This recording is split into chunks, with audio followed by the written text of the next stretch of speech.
পীরের হাতে বায়াত হওয়া বাধ্যতামূলক ফরজ কিনা, অনেক জরুরি প্রশ্ন করেছেন।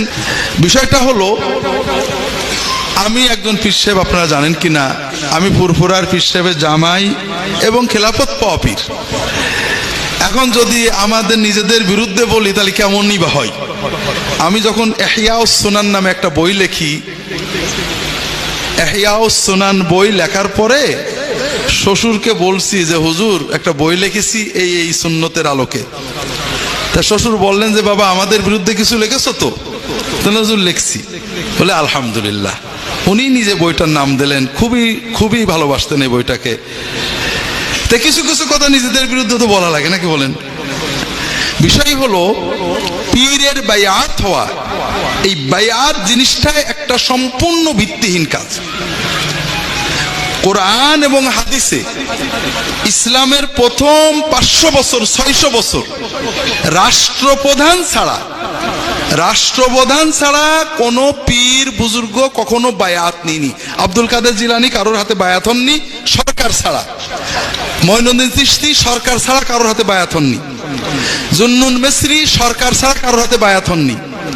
বায়াত হতে হয় পীরের। এই জিনিসটা কখনো মুসলমান ইসলামী ইতিহাসের 600-700 বছর পর্যন্ত জানতই না। রাসূলুল্লাহ সাল্লাল্লাহু আলাইহি ওয়াসাল্লাম বায়াত নিতেন, নবুয়ত, ইসলাম এবং রাষ্ট্রীয় বায়াত। এরপর থেকে বায়াত ছিল খোলাফায়ে রাশিদিন, রাষ্ট্র খলিফারা বায়াত নিত। যদি কোনো ব্যক্তি পীর বুজুর্গ আলেম বায়াত নিত, সঙ্গে সঙ্গে রাষ্ট্রের পক্ষ থেকে এসে তাকে কতল করা হতো। কারণ হাদিসে আসছে যে একজন রাষ্ট্র প্রশাসক থাকা অবস্থায় অন্য কেউ যদি বায়াত নেয় তাকে কতল করবে। পীরের মুরিদ হওয়ার বিষয়টা বিস্তারিত জানতে হবে। আমার লেখা রাহে বেলায়াত এবং ইহয়াউস সুনান পড়লে অনেক জানতে পারবেন। আল্লাহ তাআলা কোরআনে এবং রাসূলুল্লাহ সাল্লাল্লাহু আলাইহি ওয়াসাল্লাম হাদিসে নেককার মানুষদের সহবতের কথা বলেছেন। সহবত মানে সাথে থাকা, বসা, সাথী হওয়া। কথা কি বুঝতে পারছেন? ভালো মানুষ, নেককার দিনদার মানুষের কাছে যেয়ে বসা, তাদের নসিহত শোনা, তাদেরকে আল্লাহর জন্য মহব্বত করা, তাদের কাছ থেকে দ্বীনের কথা শেখা, এইটা হলো ইবাদত। আপনারা কি বুঝতে পেরেছেন? পীর বলে কোনো শব্দ কোরআন হাদিসে নেই, আর মুরিদ বলে কোনো শব্দ কোরআন হাদিসে নেই। কোরআন হাদিসে আছে মুত্তাকিন, সালেহিন, সাদিকিন এবং মুরিদ না সাহেব, মুসাহাবাত, সাহচর্য, মাইয়াত, সঙ্গী হওয়া, তাদের কাছে বসা, তাদের মহব্বত করা, এইটা আছে। এখন এই যে পীর মুরিদের মাধ্যমে এই কাজটা করা হয়, কিছু অন্যায় করা হয়। সাহাবীদের যুগে, তাবেঈনদের যুগে কোনো মুসলমান একজন পীরের সোহবত নিত না। বড় বড় নেককার মানুষদের অনেকেরই সোহবত নিত। পরবর্তীতে যখন মুসলমানদের ভিতরে আলেম ওলামা নেককার মানুষ কমে গেলেন, তাতার ক্রুসের যুদ্ধ হলো, মানুষ একজনের সোহবত নিত কিন্তু বায়াত হতো না। তার কাছে যে 2-1 বছর পড়ে থাকতো অন্তরটাকে সহি করার জন্য। যখন তাতার যুদ্ধ হলো, তারপরে মুসলমানদের সমাজে অনেক অধপতন, অবক্ষয়। আল্লাহর কিছু নেককার মানুষ গ্রামে গঞ্জে পীর নামে মানুষদের দাওয়াত ইসলাহ করতেন, কিন্তু মানুষ ক্রমান্বয়ে পীর পূজা, পীর তন্ত্রের ভিতরে চলে গেল। একজন নেককার মানুষ পীর বলেন আর আলেম বলেন, হাদি বলেন, ইমাম বলেন, তার কাছে যে আপনি বসেন, মহব্বত করেন, এটা ভালো কাজ। বায়াত নামে করেন, না নামে করেন। কিন্তু প্রথম যে ভুল, যেটা অন্যায়, সেটা হলো পীরের মুরিদ হওয়াকে কোনো দিনের জরুরি কাজ মনে করা। যারা পীরতন্ত্র তৈরি করেছেন, যাদের নামে আমরা পীর আলী করি, যেমন মুজাদ্দেদে আলফেসানি, নাম শুনছেন? এখন তো সবাই মুজাদ্দেদিয়া তরিকা, কেউ লেখাপড়া তো করে না, বন্ডামি। উনি বারবার লেখছেন পীরের মুরিদ হওয়া কোনো ফরজ অজেব কিচ্ছু না। তুমি কোরআন এবং সুন্নাহ মতো আকীদা সহি করবে, ইলম ঠিক করবে, ইবাদত বন্দেগী করবে, এরপরে যদি অন্তরে বেশি ইখলাস, তাও কোনো একজনের সোহবত নেবে। কথা বোঝেননি? গুড। শাহ ওলিউল্লাহ মুহাদ্দিস দেহলভী, সৈয়দ আহমদ বেরলভী, ফুরফুরার পীর আবু বকর সিদ্দিকী, আশরাফ আলী থানভী রাহিমাহুমুল্লাহ তাআলা আজমাইন সবাই বারবার বলেছেন পীরের মুরিদ হওয়া ফরজ ওয়াজিব কিছুই না। এটা একটা নেককার মানুষের সাহচর্য গ্রহণের নেক আমল, মুস্তাহাব আমল মাত্র। তাহলে প্রথম অন্যায় আমরা করলাম যে এই কাজটা মুস্তাহাব কাজকে জরুরি মনে করলাম, এটা কিন্তু অত্যন্ত ভয়ঙ্কর পাপ। এরপরে বললাম যে পীরের মুরিদ না হলে জান্নাতি পাবে না, এটা হলো কুফুরি কথা। এই কথা যে মনে করে যে পীর না ধরলে জান্নাতে যাবে না, সে বেঈমান। কি জন্য? আমরা কালেমা পড়েছি, লা ইলাহা ইল্লাল্লাহু মুহাম্মাদুর রাসূলুল্লাহ, জিলানী ওয়ালিউল্লাহ, চিশতি খাজাউল্লাহ আছে না কালেমার ভিতরে? আমানতু বিল্লাহি ওয়া মালাইকাতিহি ওয়া কুতুবিহি ওয়া রুসুলিহি ওয়া বাগদাদি ওয়া আজমিরিহি ওয়া ফুরফুরা আছে তো? নেই? তো কেউ যদি মনে করে আল্লাহকে মাবুদ ধরার পরে, মুহাম্মদ সাল্লাল্লাহু আলাইহি ওয়াসাল্লামকে নবী ধরার পরে আর কিছু না ধরলে জান্নাত পাওয়া যাবে না, তার কি ঈমান থাকে? তৃতীয় হলো পীর কেন ধরবো? আসল জায়গা হলো এখানে সমস্যা। আপনি যদি মনে করেন, এটা সৈয়দ আহমদ বেরলভী, শাহ ওলিউল্লাহ, মুজাদ্দিদ সবাই এগুলো লিখেছেন আমার ইহয়া সুনানে, এবং কিছু রাহে বেলায়েতে পাবেন। এখানে বই আছে, 50% কমিশনে আপনাদের জন্য দেওয়া হবে, বলা আছে পীরের কাছে কেন যাবেন। যদি মনে করেন আমি একটু নেককার মানুষের কাছে গেলে মনটা ভালো হবে, আল্লাহমুখী হবে, এটা ভালো কাজ, এটাতে আপনি সওয়াব পাবেন। আর যদি মনে করেন পীরের কাছে গেলে পীর আল্লাহকে বলে দিলে আল্লাহ আমার কথা, পীরের কথায় আমার ভালো করে দেবে, আপনি মুশরিক, একেবারে আবু জেহেলের মতো মুশরিক। আপনি যদি মনে করেন পীর আল্লাহ এবং বান্দার মাঝখানে ওসিলা, মধ্যস্থ, মিডিয়া, তাহলে আপনি মুশরিক, আবু জেহেলের মতো মুশরিক। সকল শিরকের মূল হলো আবু জেহেল। আমি তো বলতে পারবো না আজকে আবু জাহাল আল্লাহ মানতো না, মানতো না। আল্লাহ এক মানতো না, আল্লাহ যে আমাদের রব্বুল আলামিন মানতো না, মানতো। আবু জেহেল আল্লাহ মানতো, আল্লাহ এক মানতো, আল্লাহর ইবাদত করতো, আল্লাহ শরিয়াত মানতো, তরিকত মানতো, হাকিকত মানতো, মারিফত মানতো, সব মানতো। আবু জেহেল কখনো আল্লাহ বিরোধী ছিল না। আল্লাহকে আইনদাতা মানতো, আল্লাহকে বিধানদাতা মানতো, আল্লাহকে শরিয়াতদাতা মানতো, আল্লাহর কথা মতো হজ করতো, ওমরা করতো, সব করতো। বিস্তারিত বলতে পারছি না, যদি কারোর শখ হয় আমার আকীদা বইটা কিনে নিয়ে যাবেন, অথবা ইমাম আবু হানিফার ফিকহুল আকবরের যে অনুবাদ করেছে ওটা নিয়ে যাবেন। আবু জেহেলের সমস্যা একটাই ছিল, সে লা রাব্বা ইল্লাল্লাহ বিশ্বাস করতো, লা খালিকা ইল্লাল্লাহ বিশ্বাস করতো, লা কাদিরা ইল্লাল্লাহ বিশ্বাস করতো, কিন্তু লা ইলাহা ইল্লাল্লাহ মানতো না। সে বলতো আল্লাহ সব, একমাত্র সৃষ্টিকর্তা, রিজিকদাতা, সর্বশক্তিমান, আল্লাহর ইবাদত করতে হবে, তবে আল্লাহ ছাড়াও আল্লাহর যারা প্রিয় বান্দা তাদেরও ইবাদত করতে হবে। কেন? কারণ এরা আমাদের আল্লাহর এবং আমাদের মাঝখানে ওসিলা, মধ্যস্থ। দলিল, দলিল খুব সহজ। একজন রাজা মহারাজার কাছে যেতে গেলে, প্রধানমন্ত্রী, এমপি, ডিসির কাছে যেতে গেলে আপনি কি ডাইরেক্ট যেতে পারেন? তার পরিচিত প্রিয় কোনো মানুষের মাধ্যমে যেতে হয়। তা আল্লাহ তো সকল রাজার বড় রাজা, মহারাজা, মালিকুল মুলুক, তার কাছেও তো ডাইরেক্ট যাওয়া যাবে না। তার কাছে যেতে গেলে তার প্রিয় বান্দাদের মাধ্যমে যেতে হবে। কাজেই আমরা আল্লাহর যারা প্রিয়, আবু জেহেল কাদের প্রিয় বলতো?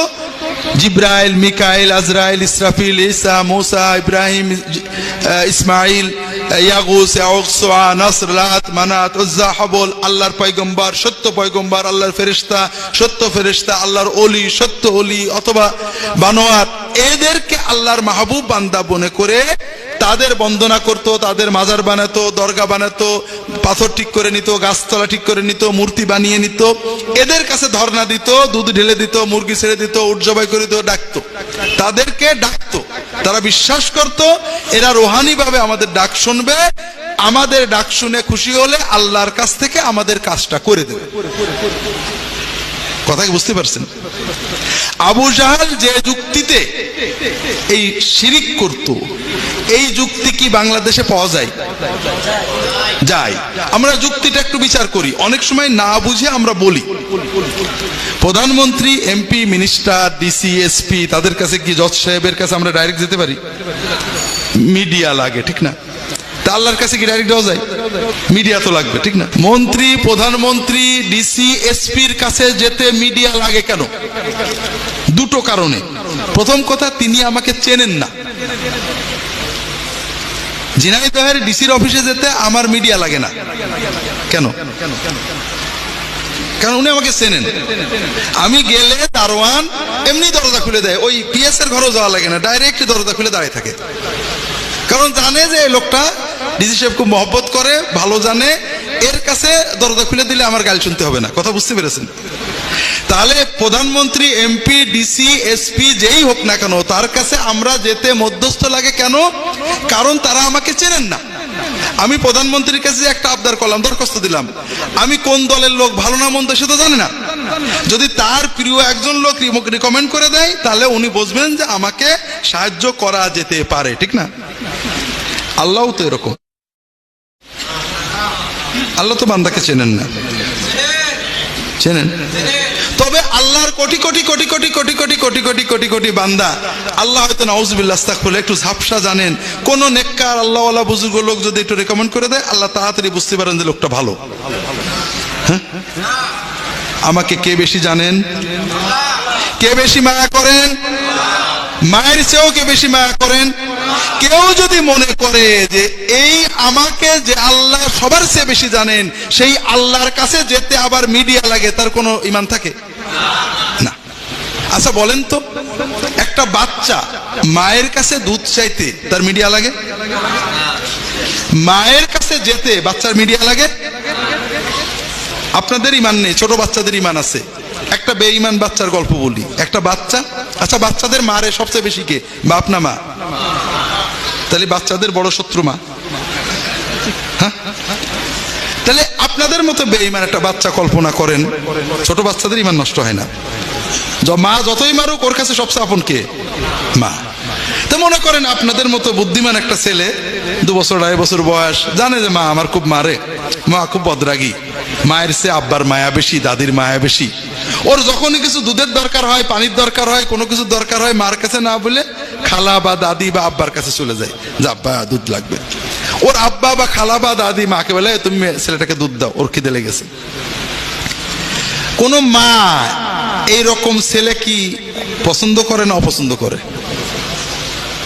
যে ছেলে মায়ের কাছে না আছে, অন্যের কাছে আগে চাই, এরকম ছেলেকে মা কি পছন্দ করে না বিরক্ত হয়? বিরক্ত হয় না? এই ছেলেটা মায়ের মাতৃত্বকে অপমান করে। মায়ের মাতৃত্বের দাবি কি? যে সন্তান সবচেয়ে আগে কার কাছে দাবি করবে? হ্যাঁ, যে মান্দা, যে মানুষ নিজের বিপদ আপদ, ব্যথা বেদনা, কষ্ট দুঃখ, ইবাদত বন্দেগী প্রথমে আল্লাহর কাছে না বলে ভায়া খুঁজে বেড়ায়, সে আল্লাহর রুবুবিয়তকে অপমান করে। আল্লাহর রুবুবিয়তের দাবি যে বান্দা সবচেয়ে আগে তার সাথে কথা বলবে, কারণ তার সে আপন, তার চেয়ে প্রিয়, তার চেয়ে পরিচিত, তার চেয়ে দরদি আর কেউ হতে পারে না। কথা বোঝেননি? কাজেই বান্দার কাছে মিডিয়া লাগে আরেকটা কারণে, সেটা হলো বান্দা জালেম, চিনেও পার্সিয়ালিটি করে, ঠিক না? এলাকার কমিশনার 2 গ্রুপে চেনে, কিন্তু বিচারে মাঝে মাঝে পার্সিয়ালিটি করে না। আপনি যদি একজন শক্ত লোকদের সুপারিশ করে দেন, তার খুব ক্লোজ, তাহলে আর পার্সিয়ালিটিটা হয় না, ঠিক না? ঠিক। আল্লাহ তো এরকম। হ্যাঁ, আল্লাহ তো চেনার পরও নাউজুবিল্লাহ পার্সিয়ালিটি করতে পারেন নাকি? কেউ যদি মনে করে আল্লাহ ডিসি, এসপি, এমপি, মন্ত্রীর মতো যায়, আমাকে চেনে না, অথবা জালেম পার্সিয়ালিটি করতে পারে, কাজে একটা মিডিয়া লাগবে, তার কি ঈমান থাকে? কেউ যদি বলে মায়ের কাছে দুধ চাইতে, পানি চাইতে, খাবার চাইতে, বাথরুমে যেতে ছেলের সন্তানের মিডিয়া লাগে, সে পাগল নাকি বুদ্ধিমান? পাগল। তো ভাইরা, আল্লাহর কাছে মিডিয়া লাগে না। আমরা অনেকেই বলি কোর্টে গেলে উকিল লাগে, আল্লাহর কাছেও উকিল লাগে। আল্লাহ কোরআনে বলেছেন, কাফা বিল্লাহি ওয়াকিলান, বান্দার উকিল হিসেবে আল্লাহই যথেষ্ট। একমাত্র উকিল কে? আল্লাহ। কেউ ওকালতি করবে না। নবী রাসূল সুপারিশ করবে, ওকালতি করবে কে? একমাত্র আল্লাহ। কাজে আল্লাহর কাছে উকিল লাগে, এটা কুফরি কথা, শিরকি কথা। আল্লাহ কোরআনে বারবার বলেছেন, কাফা বিল্লাহি ওয়াকিলান, উকিল হিসেবে আল্লাহই যথেষ্ট। তাত্তাখিযু ওয়াকিলা, উকিল ধরো আল্লাহকে, আল্লাহ তাত্তাখিযু মিন দুনি ওয়াকিলা। সবচেয়ে বড় কথা ভাই, কোথায় যাচ্ছেন? মাকে ছেড়ে খালার কাছে যে কেউ শান্তি পায়? তা আপনি আপনার মাবুদ রবকে ছেড়ে আপনি কোথায় চলেছেন যে আল্লাহকে অতি সহজে খুশি করা যায়? আল্লাহ আপনাকে মায়ের ছেড়ে প্রেম করেন, ভালোবাসেন, তাকে রেখে আপনি কোথায় যাচ্ছেন? আচ্ছা বলেন তো, আল্লাহকে খুশি করা সহজ না হুজুরকে খুশি করা সহজ? আল্লাহ মায়ের চেয়ে ভালোবাসেন।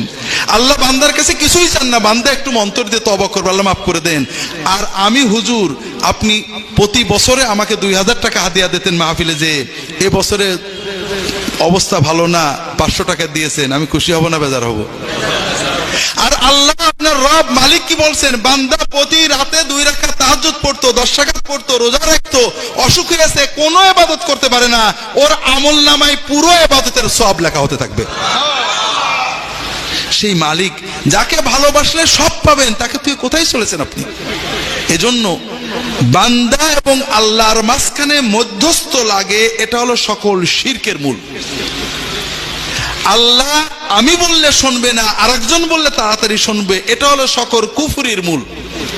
কাজেই নেককার মানুষদের কাছে যেতে পারেন, পীর নামে হোক, আলেম নামে হোক, তার সহবতে যেতে পারেন, কিন্তু খবরদার খবরদার খবরদার, পীর মাশায়েখ